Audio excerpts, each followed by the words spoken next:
Hello UPSC aspirants, my name is Shambhavi. Hope you all are doing well.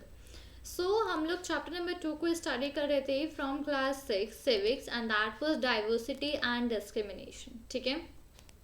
अब इस chapter में हम लोग इनइक्वालिटी और डिस्क्रिमिनेशन के बारे में पढ़ रहे थे. हम लोग उसी को आज आगे यहाँ पर कंटिन्यू करेंगे. ठीक है. तो जिस रिस्पेक्टिव पेज से मैंने लेफ्ट आउट किया था मैं आपको वापस से उसी पेज पे यहाँ पर लेके चलती हूँ. सो फर्दर ओके यहाँ से. ठीक है. 1 सेकेंड. ग्रेट. ठीक है. तो हम लोगों ने अभी एक स्टोरी पढ़ी थी डॉक्टर भीमराव अंबेडकर के बारे में, जिसमें कि उन्हें अपने फादर से मिलने जाना था कोरेगांव. तो वहाँ पर उन्होंने उस स्टोरी में हम लोगों ने जाना था डिस्क्रिमिनेशन के बारे में. Right. Now, imagine how difficult it would be if people could not move easily from one place to the other. अब आप इस बात को इमेजिन करिए कि कितना ज़्यादा डिफ़िकल्ट होता होगा जब लोग एक जगह से दूसरी जगह को ट्रैवल नहीं कर पाते होंगे. कितना डिफ़िकल्ट होता होगा उनके लिए. Right. How insulting and hurtful is it to have people move away, refuse to touch और allow you to drink water from the same source as they do. कितना ज़्यादा इंसल्टिंग होता है और कितना ज़्यादा हर्टफुल होता है जब लोग आपसे दूर भागते हैं या आपको टच करने से मना कर देते हैं या आपको ये मना कर देते हैं कि आप उस सोर्स से पानी नहीं पियोगे जहाँ से हम लोग पिए. तो ये सारी चीज़ें कितनी ज़्यादा पेनफुल, कितनी ज़्यादा इंसल्टिंग होती हैं. Right. This small incident shows how a simple task of going from one place to another in a cart was not available to the children even though they could pay the money. अब ये छोटा सा एक incident था. इससे ये इससे ये हम लोग को जानने को मिला कि एक जगह से दूसरी जगह जाना कितना ज़्यादा डिफिकल्ट था कार्ट पे उन बच्चों के लिए. इवन दो वो पे करने के लिए भी तैयार थे, तब भी कोई भी कार्टमैन नहीं तैयार था उनको कोरेगांव ले जाने के लिए, because they were the untouchables. Right. All the cartmen at the station refused to take the children. They acted in a discriminatory manner. जितने भी कार्टमैन थे स्टेशन पे सबने मना कर दिया कि वो उन बच्चों को अपने कार्ट में नहीं ले जाएंगे. तो ये क्या था? ये एक डिस्क्रिमिनेटरी मैनर था, भेदभाव करने का एक तरीका था जो कि उन सारे कार्टमैन ने शो किया उन चिल्ड्रंस पे. So clearly as this story shows us, caste-based discrimination is not only limited to preventing Dalits from undertaking certain economic activities, but it also denies them the respect and dignity given to others. So इस story से हम लोग को clearly ये पता चलता है कि जो कास्ट के बेसिस पे जो डिस्क्रिमिनेशन होता है वो सिर्फ लिमिटेड यहाँ तक नहीं है कि आप दलित्स को पानी पीने से वहाँ से मना कर रहे हो या जनरली आप उनको कोई काम करने से मना कर रहे हो. सिर्फ इस पे बेसिस पे नहीं है जो डिस्क्रिमिनेशन हो रहा है, बल्कि वो उन लोगों को रिस्पेक्ट, डिग्निटी, उन लोगों की रिस्पेक्ट, उन लोगों की डिग्निटी तक उन लोगों को देने से मना करता है डिस्क्रिमिनेशन सिस्टम. ठीक है. Striving for equality. The struggle for freedom from British rule also included within it the struggle of large group of people who not only fought against the British but also fought to be treated more equally. अब जैसे कि British से freedom पाने के लिए जो struggle किया था लोगों ने, लार्ज ग्रुप ऑफ पीपल ने, तो वही सेम उस तरीके का स्ट्रगल लोग इक्वली ट्रीट करने के लिए भी लड़ते हैं. वो एक लड़ाई, एक स्ट्रगल इसलिए भी करते हैं ताकि उनको इक्वली ट्रीट किया जाए. उसके लिए लड़ाई लड़ते हैं. Dalits, women, tribals and peasants fought against the inequalities they experienced in their life. उन्होंने अपनी लाइफ में जो भी इनइक्वालिटी एक्सपीरियंस करी उसके लिए दलित्स, वुमेन, ट्राइबल्स, पीजेंट्स, इन सारे लोगों ने अपनी लड़ाइयाँ लड़ी जो भी इनइक्वालिटीज इन्होंने अपनी लाइफ में एक्सपीरियंस करी ना, उनके लिए. As pointed out earlier, many Dalits organise themselves to gain entry into temples. जैसे कि पहले बताया गया था कि जो दलित्स वगैरह होते हैं उन्हें एंट्री वगैरह टेम्पल में नहीं दी जाती है, बट उसमें से कई सारे ऐसे दलित्स थे जिन्होंने अपना ऑर्गेनाइज किया और उन्होंने टेम्पल में जाने की एंट्री उनको मिली. उन्होंने टेम्पल वगैरह में जाने की एंट्री गेन करी. तो ऐसा नहीं है कि रातों रात ये कोई चीज़ आ गई और इम्प्लीमेंट हो गई, नहीं, उन्होंने इन सारी चीज़ों के लिए लड़ाई लड़ी, उन्होंने अपनी इक्वालिटी के लिए उन्होंने लड़ाई लड़ी, और उसके बाद उन्हें अपनी जो इक्वालिटी थी वो धीमे से मिली। Women demanded that they should have as much as right to education as men did. Women ने क्या डिमांड करी कि उन्हें भी उतना ही राइट होना चाहिए एजुकेशन का, पढ़ाई करने का, जितना कि मेन को होता है। Peasants and tribals fought to release themselves from the grasp of the money lender and the high interest they were charged. जो peasants थे और जो tribals थे, उन्होंने किस चीज़ की लड़ाई लड़ी? उन्होंने लड़ाई लड़ी कि उन्हें जो मनी लेंडर्स हैं, ठीक है, वो लोग उन पे कब्जा कर लेते, तो उन मनी लेंडर्स और उनसे जो एक्स्ट्रा हाई इंटरेस्ट लिया जाता है, उनसे जो हाई इंटरेस्ट लिया जाता है एक्स्ट्रा, उन सारी चीज़ों से उनको रिलीज किया जाए, उन सारी चीज़ों से उनको राहत दी जाए। तो पीजेंट्स और ट्राइबल्स ने इन सारी चीज़ों के लिए लड़ाई लड़ी। When India became a nation in 1947, our leaders too were concerned about the different kinds of inequalities that existed.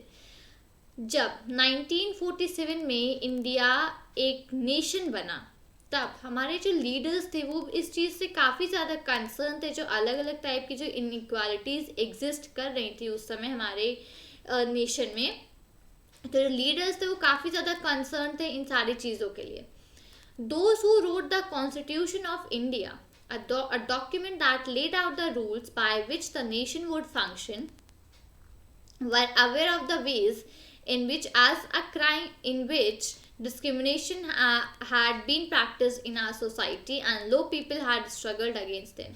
जो लोग हमारे कॉन्स्टिट्यूशन को लिखे, जिन लोगों ने हमारे कॉन्स्टिट्यूशन को लिखा था, इंडिया के कॉन्स्टिट्यूशन को, उसमें जो डॉक्यूमेंट में जो रूल्स वगैरह थे नेशन के लिए, जिससे नेशन काम करेगा, तो जो जिन लोगों ने लिखा था वो काफ़ी ज़्यादा अवेयर थे किस तरीके का डिस्क्रिमिनेशन हमारे सोसाइटी में जो लो पीपल होते हैं, जो पुअर पीपल होते हैं, किस तरीके के डिस्क्रिमिनेशन से उनको स्ट्रगल करना पड़ता है, ठीक है, वो इन सारी चीज़ों से काफ़ी ज़्यादा उनको आइडिया था इन सब चीज़ों का। Many leaders of these struggles such as Dr. Ambedkar has also fought for the rights of the Dalits.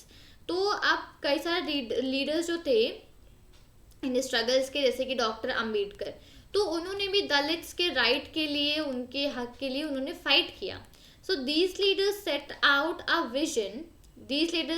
Vision and goals in the constitution to ensure that all the people of India were considered equal. तो ये जो leaders थे उन्होंने एक vision, एक goal set किया हमारे constitution में, ये इंश्योर करने के लिए कि जितने भी लोग हैं इंडिया में उन सबको इक्वल कंसीडर किया जाए। This equality of all persons in such a key value that unites us all as Indians. और यही इक्वालिटी जो हर लोगों में है, जितने पर्सन्स है यहाँ पे, सबको इक्वली ट्रीट किया जाए, और यही इक्वालिटी एक की वैल्यू है जो कि हम इंडियंस को एक साथ इकट्ठा करती है, एक साथ यूनाइट करती है। Everyone has equal rights and opportunities. सबके अपने खुद के इक्वल राइट्स हैं, अपनी खुद की इक्वल अपॉर्चुनिटीज़ हैं।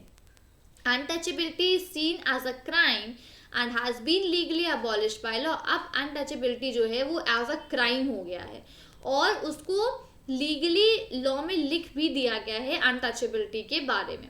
People are free to choose the kind of work they wish to do. लोग जिस तरीके का काम करना चाहते हैं वो ऑब्वियसली उस तरीके के काम को अपने आप चूज कर सकते हैं, उस काम को कर सकते हैं। Government jobs are open to all people. सबके लिए गवर्नमेंट जॉब्स कंप्लीटली ओपन कर दी गई हैं। In addition the constitution also place responsibility on the government to take specific steps to realise this right of equality for poor and other such marginal communities. और इसी के साथ साथ constitution में है बहुत सारी ऐसी रिस्पॉन्सिबिलिटीज प्लेस कर दी गवर्नमेंट ने, जिससे कि कुछ स्पेसिफिक स्टेप्स वगैरह भी लिए गए थे, जो कि जो पुअर पीपल हैं और जो छोटी कम्युनिटीज़ हैं उनकी इक्वालिटी के राइट के लिए गवर्नमेंट ने स्टेप्स वगैरह लेने का भी रियलाइज़ किया था। तो ये सारी चीज़ें भी इन एडिशन में करी गई थी, ताकि हर एक जितने भी कम्युनिटीज़ हैं, जितने भी पुअर हैं चाहे रिच हैं, सबको एक इक्वली एक इक्वालिटी पे बेसिस हों सब लोग, ठीक है। The writers of the constitution also said that respect for diversity was a significant element in ensuring equality. Constitution के राइटर्स थे, उन्होंने ये भी कहा था कि जो डाइवर्सिटी के लिए जो रिस्पेक्ट है, ठीक है, वो एक ऐसा एक बहुत इम्पॉर्टेंट एलिमेंट है जो कि हमारी इक्वालिटी को इंश्योर करता है. क्योंकि डाइवर्सिटी, अब डाइवर्सिटी इसी से बेसिस है, ठीक है, जैसे कि अलग अलग टाइप ऑफ अलग अलग रिलीजन के पीपल हैं. अब अगर आप उसमें डिस्क्रिमिनेशन ही करते रहेंगे, so how would the equality be there, right? Equality कैसे होगी? तो इसीलिए कॉन्स्टिट्यूशन में ऐसा भी लिखा गया था, सॉरी, जो जिन लोगों ने कॉन्स्टिट्यूशन लिखा था उन्होंने ऐसा कहा कि जो डाइवर्सिटी, जो रिस्पेक्ट है डाइवर्सिटी के लिए, वो एक बहुत ही सिग्निफिकेंट एलिमेंट है क्वालिटी को, सॉरी, इक्वालिटी को इंश्योर करने के लिए, कि जितने भी लोग हैं सबको इक्वली ट्रीट किया जा रहा है. तो उन सब चीज़ों को इंश्योर करने के लिए जो डाइवर्सिटी, रिस्पेक्ट के लिए डाइवर्सिटी है, वो बहुत ही इम्पॉर्टेंट एलिमेंट है. मतलब कि आप सबको रिस्पेक्ट करें, जो भी रिलीजन के पीपल हैं आप उनको रिस्पेक्ट करें, तो उससे इक्वालिटी जो है वो ऑब्वियसली सबके, मतलब जो इक्वालिटी है वो एक इक्वालिटी यहाँ पर फेस होने लगेगी. ठीक है. They felt that people must have the freedom to follow their religion. उन्होंने ये सोचा, उन्होंने ये एक्चुअली महसूस किया कि जो लोग हैं उनको एक फ्रीडम होना चाहिए अपने रिलीजन को फॉलो करने के लिए, जिस तरीके की लैंग्वेज वो बोलते हैं उस लैंग्वेज को बोलने के लिए, उनके खुद के जो फेस्टिवल्स होते हैं उसको सेलिब्रेट करने के लिए. ठीक है. तो इन सारी चीज़ों के लिए लोगों के पास फ्रीडम होना चाहिए. उन्होंने कहा कि कोई भी लैंग्वेज, कोई भी रिलीजन या कोई भी फेस्टिवल किसी के लिए compulsory for all to follow. मतलब आप जो भी लैंग्वेज बोलते हो, जो भी रिलीजन के आप हो, जो भी फेस्टिवल्स आप सेलिब्रेट करते हो, आप उनको फॉलो कर सकते हो. They said that government must treat all religions equally. और उन्होंने ये कहा कि जो गवर्नमेंट है, गवर्नमेंट को सारे के सारे रीजन्स को एकदम इक्वली ट्रीट करना चाहिए. किसी भी रीजन में कोई डिस्क्रिमिनेशन या कोई इनइक्वालिटी नहीं करनी चाहिए. Therefore India became a secular country where people of different religions and faiths have the freedom to practice and follow the religion without any fear of discrimination. और इसी के साथ इंडिया एक ऐसी कंट्री बनी जहाँ पे किसी भी रिलीजन के लोग अपना फ्रीडम और जो रिलीजन को फॉलो करना है बिना किसी डर के वो उस रिलीजन को फॉलो कर सकते हैं, बिना किसी इनइक्वालिटी के, बिना किसी डिस्क्रिमिनेशन के वो अपने रिलीजन को प्रैक्टिस कर सकते हैं, अपने रिलीजन को फॉलो कर सकते हैं. This is seen as an important element of our unity that we all live together, respect one other. और यही एक सबसे ज़्यादा इम्पॉर्टेंट एलिमेंट देखा गया हमारी कंट्री की जो यूनिटी है उसके लिए, कि हम सब लोग साथ में रहते हैं और एक दूसरे के रिस्पेक्ट भी करते हैं. Though these idols are enshrined in our constitution, this chapter points out that inequalities exist even today. अब ये सारी चीज़ें जो हैं ये हमारे कॉन्स्टिट्यूशन में लिखी हुई हैं, बट आज भी इनइक्वालिटीज़ कहीं कहीं एग्जिस्ट करती हैं. Inequality is a value that we have to keep striving for and not something which will happen automatically. Inequality एक ऐसी चीज़ है जिसके के लिए आपको लड़ना पड़ेगा. ऐसा नहीं है कि कोई एक चीज़ है वो अपने आप ऑटोमेटिकली हो जाएगी और इक्वालिटी जो है वो सबको मिल जाएगी. ऐसा नहीं है, आपको उसके लिए स्ट्राइव करना पड़ेगा, आपको उसके लिए लड़ना पड़ेगा. People's struggle and positive actions by the government are necessary to make this a reality for all Indians. लोगों का स्ट्रगल और पॉजिटिव एक्शंस जो गवर्नमेंट के हैं, दोनों ही चीज़ें इक्वली ज़रूरी हैं. ये इक्वालिटी जो है इसको एक रियलिटी बनाने के लिए हम सारे इंडियंस के लिए. ठीक है. तो यहाँ पे ये हमारा जो चैप्टर है, चैप्टर फिनिश अप होता है. ठीक है. फर्दर अब यहाँ पे कुछ स्टोरी बची थी, मैं हम लोग उसको चल के सबसे पहले हम लोग यहाँ पर डॉक्टर भीमराव अंबेडकर के बारे में पढ़ते हैं. Doctor Bhimrao Ambedkar 1891 to 1956 is considered the father of the Indian Constitution and is also the best known leader of the Dalits. Doctor Bhimrao Ambedkar को इंडियन कॉन्स्टिट्यूशन का फादर कंसीडर किया जाता है और दलित्स के ये बेस्ट नोन लीडर ठीक है हैं. The Ambedkar fought doctor Ambedkar fought for the rights of the Dalit community. Doctor Ambedkar ने दलित कम्युनिटी के राइट्स, उनके हक के लिए लड़ाई लड़ी थी। He was born into the Mahar caste which was considered untouchable. वो महर कास्ट में वो महर कास्ट में उनका जन्म हुआ था और इसी कास्ट को अनटचेबल कंसिडर किया जाता था। The Mahars were poor, owned no land and children brought to them also had to do the work their parents did. अब जो महर्स थे वो काफ़ी ज़्यादा पुअर थे और उनके पास खुद की कोई लैंड वगैरह नहीं, खुद की कोई ज़मीन नहीं होती थी और उनके जो बच्चे होते थे उनको भी वही काम करना पड़ता था जो उनके पेरेंट्स करते थे। They lived in spaces outside the main village and were not allowed into the village. जो महर्स, जो अनटचेबल्स थे, उनको विलेज के बाहर, जो मेन विलेज है उसके बाहर रहने के लिए कहा जाता था, उसके बाहर रहते थे और उनको विलेज के अंदर आना अलाउड नहीं होता था। Doctor Ambedkar was the first person from his caste who completed his college education and went to England to become a lawyer. Doctor Ambedkar अपनी कास्ट के सबसे पहले ऐसे पर्सन थे जिन्होंने अपनी कॉलेज की एजुकेशन को कंप्लीट करके वो इंग्लैंड चले गए थे लॉयर बनने के लिए। He encouraged Dalits to send their children to school and college. उन्होंने दलित्स को encourage किया था कि वो भी अपने बच्चों को स्कूल और कॉलेजेस वगैरह में भेजे। He also urged Dalits to take on different kinds of government jobs in order to move out of the caste system.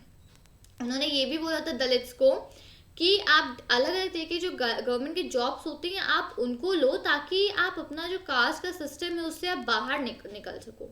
He led many efforts of Dalits to gain entry into temples. उन्होंने बहुत सारे efforts लगाए थे Dalits को temples में entry दिलाने के लिए। Later in life, he converted to Buddhism in his search for religion that treated all members equally.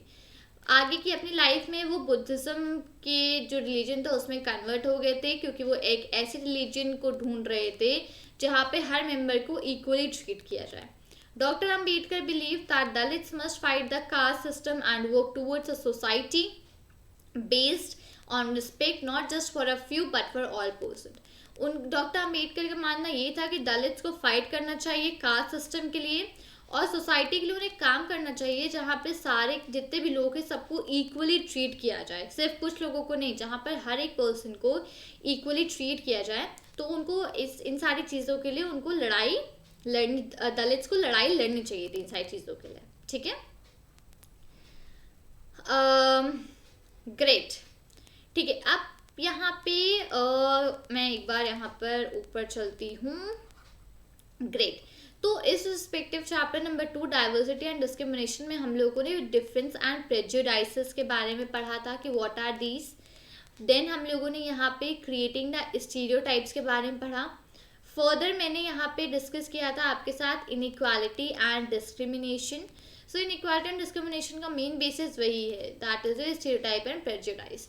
Further हम लोगों ने ऑन बीइंग डिस्क्रिमिनेटेड अगेंस्ट इस टॉपिक को पढ़ा था, फिर हम लोगों ने स्टोरी देखी थी यहाँ पे, एंड देन फर्दर मैंने एट लास्ट टॉपिक लिया that is striving for equality.